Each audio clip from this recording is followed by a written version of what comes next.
Hey everybody, happy Friday. It's March 93rd. Noodle Tools. All right, so you guys are hopefully getting to the point where your rough draft is done, and I'm going to make some comments on them.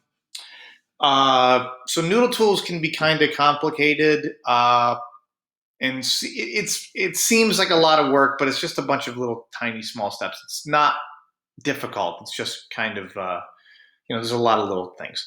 So Noodle Tools is part of any writing assignment that you're going to do from now until you stop going to school. Okay. Especially when you do research, or especially when you do persuasive or whatever, if you're getting information from other places, you need to cite that information. If you don't cite it, you're basically saying to the reader that, this is all my stuff. This is all my ideas. And in the case of the research project, it's not. So you have to cite your sources, okay? So very first post on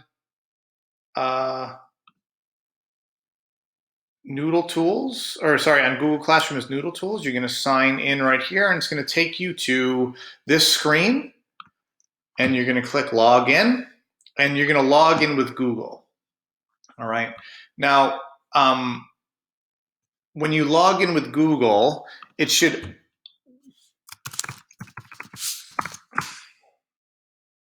take you directly into the Google homepage, the Noodle Tools homepage. Okay. Don't do the thing on the left. Click Log in with Google, and since you've used it before, especially if you're on your Chromebooks, then it should just log you right in. I just saw a student. Josie was helping me out with this, and hers logged immediately in. Okay. So you're going to click on New Project, and I would just suggest naming it Research Project. Now, when you click New Project, you only have to do this once, okay? Once you name the project, that's it. I would suggest to do MLA, and I would do Starter. Okay, if you click Junior or click Advanced, it's going to ask you for more and more stuff, and you're going to drive yourself nuts. So make it easy on yourself, and then hit Submit. Okay. So once you sign in here, if you click back to so there's all these things on the top. Once you click back, you're going to see your research project that you just named. It's right there. So we're going to click into that. And all you need to use is the Sources tab. Okay? That's it. Dashboard and note cards and paper, totally unimportant. Never have to click on them. You don't need anything. Okay? So let me do myself a favor here. And hopefully you guys did this too, where when you were taking notes, you recorded where you got your information from, like I asked you to in this video right here. Okay, so let me pick Ducksters, just because it's right there, and hopefully some of you guys used it. And this goes really easily, all right? So new source, and of course it's a website, okay? You're going to basically click website for everything, okay? Unless you had a book that maybe you had at home or something, then you're going to click printer in hand. But for 99.9% of you guys, you're going to click website. So you're going to do that, and it's going to be a web page. All right, that's it. Simple.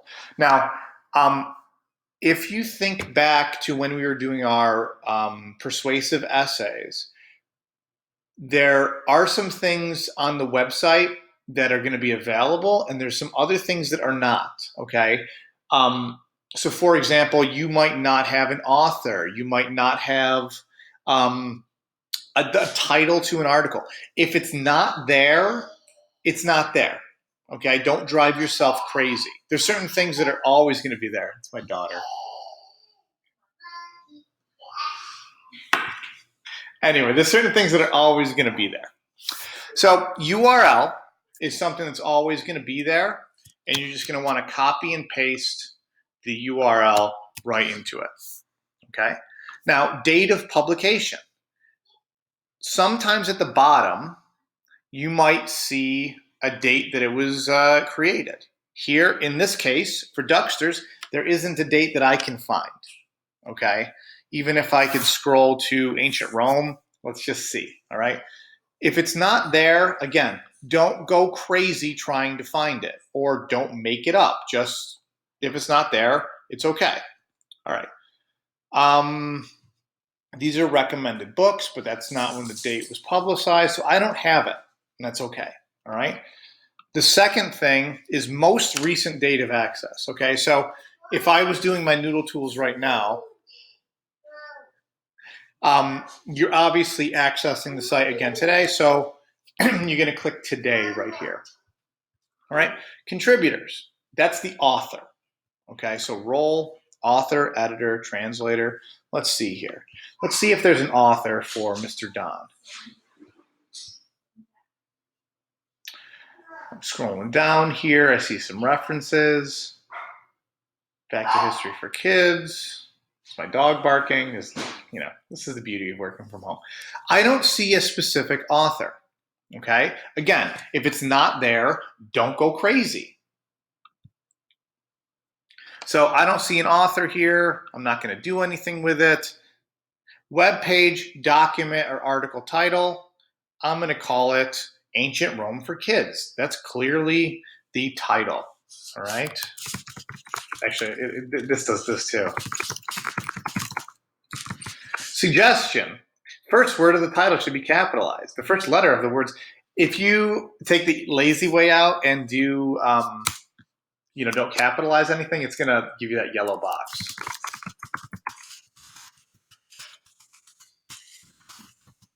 Right? Name of the website is pretty obvious. It's as you could go with Ducksters education site, okay?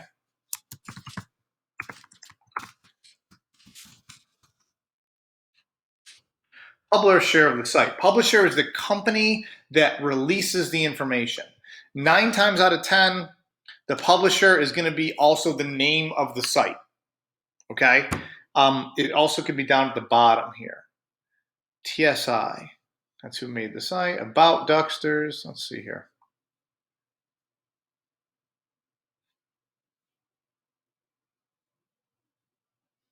Advertising, elder stuff, permissions. I would just call it Ducksters. That's it, all right? So, excuse me. Pretty simple, all right? There's some stuff that's always going to be there, especially if you're using a website, you're going to have the URL. It might give you the date of publication. If it doesn't, it doesn't. Don't go crazy. You need the most recent date of access, and that's easy. It's the day you went back to the site. The author, you might have it, you might not. If it's not there, don't go crazy looking for it. Web page title, that's always going to be there. Name of the website is always going to be there. Publisher, always going to be there. When you're done, you hit save. Okay?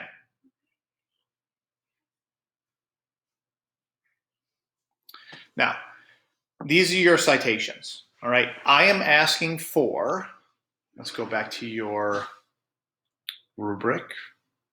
Let's just double check this here.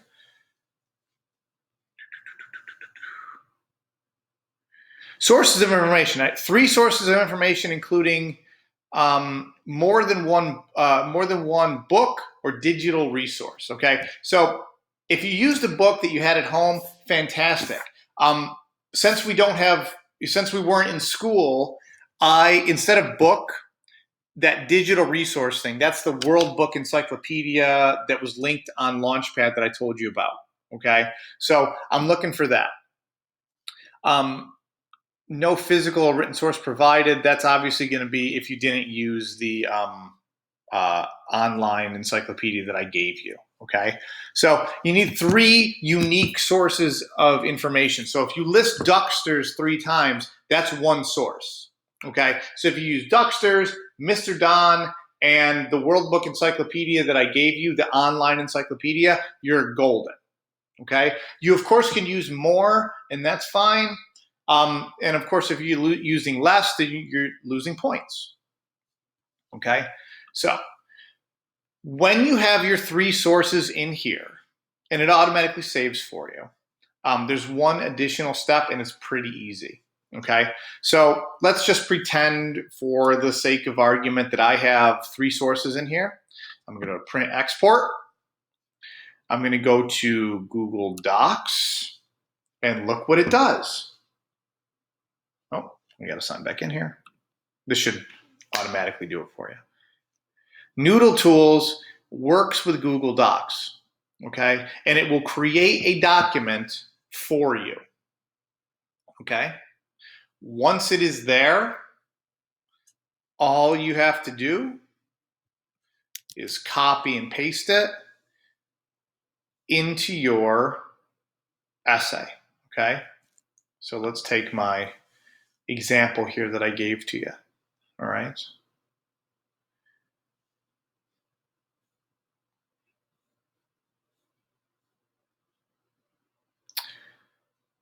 And that's exactly what the person did, all right?